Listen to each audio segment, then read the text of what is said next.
Okay, so today is a bit of a bad hair day, and I thought, should I do a recording? But it's so idyllic, and you know, in my very rural and shepherding kind of lifestyle, after being quite in the urban sphere of existence, traveling all over the world, experiencing humanity, and realizing its sameness and the sameness of mundane experience, and with the kindling of my spiritual element, which I am not bragging or boasting about as anything unusual. We all have it, but some of us pay more attention to it, I guess. I returned to the Himalayas, the place of my origin, well, ancestral origin. My DNA is from here. Uh, and so I decided, despite a bad hair day, since I don't have a hairdresser in the vicinity and my hair had turned to dreadlocks, which had become increasingly uncomfortable to handle, I decided to hack it off myself. Now, with every fresh hack, it looks sometimes better and sometimes not quite so, but that's all right. So here we are in the pasture land where my cows, I will just focus there, my bull here, my stud, handsome bull, a few of my goat, some are at home. I have about 9 cows here, well, including the bull. And today I decided to get my horse, Golda, as well. So here I am in my favorite, very quiet pasture land where they are peacefully grazing and I'm peacefully watching them graze. And not just that, I then have the opportunity to do a little bit of stretching in the jungle and some grounding like this. Walking barefoot on the earth, having removed my shoes right there. I want to be as much in the embrace of nature, unadulterated as possible. There are new and concepts called forest therapy, cow therapy, and all these things, which I think are basically to do with the energy of nature and the auric capacity for specific animals. Horses have been named in that, as well as cows. As you know, I'm Indian, and cows are resonant with this land and its culture. I wouldn't be idealistic in saying that they are very intelligent or very gentle. I don't know about their intelligence that much because, of course, uh, I have just begun to raise cattle, and it's not for slaughter. It's for possibly, if they are generous enough to give milk, which some do and some don't, so I don't force it. And I raise their young on 2 udders, and if they are kind enough, I take the other 2. If they are not kind enough, I let the baby have it all. For me, the pleasure is to keep the animals and have that joy of seeing them blossom in their natural surrounding. It's the same for the horse. She is not yet trained for riding. And hey Golda, those are my socks.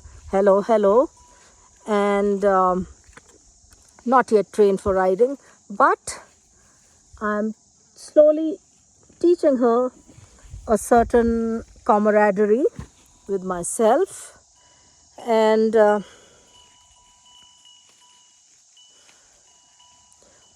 generally enjoying her company. Nature is the firstborn of the creative force, and I am part of that nature, and I recognize that.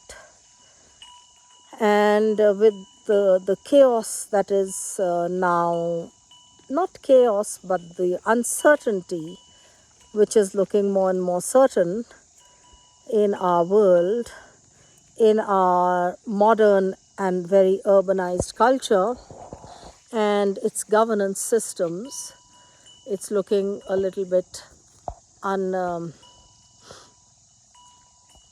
unexciting.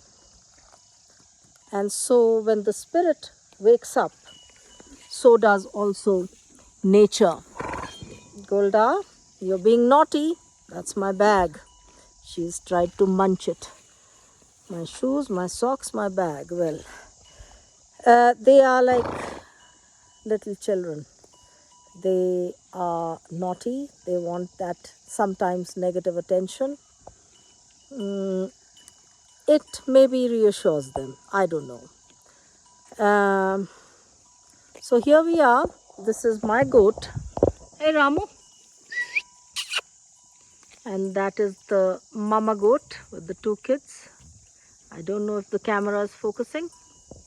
And here I am back again. So nature is very, very vital when our spirit awakens to its reality. One gravitates towards nature. There is no doubt about that. And to be nature centric is also to be spirit centric, though not necessarily so.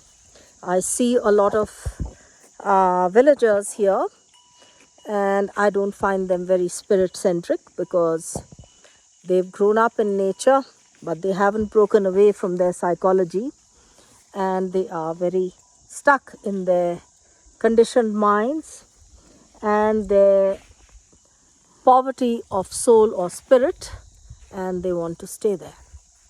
It is unfortunate, but there are many, many examples of this where you may be sitting in the lap of the Himalayas, but you don't have the blessing of it. Sad but true. So once again, back to nature, back to where we are. I think personally that everybody must learn how to raise animals for food, how to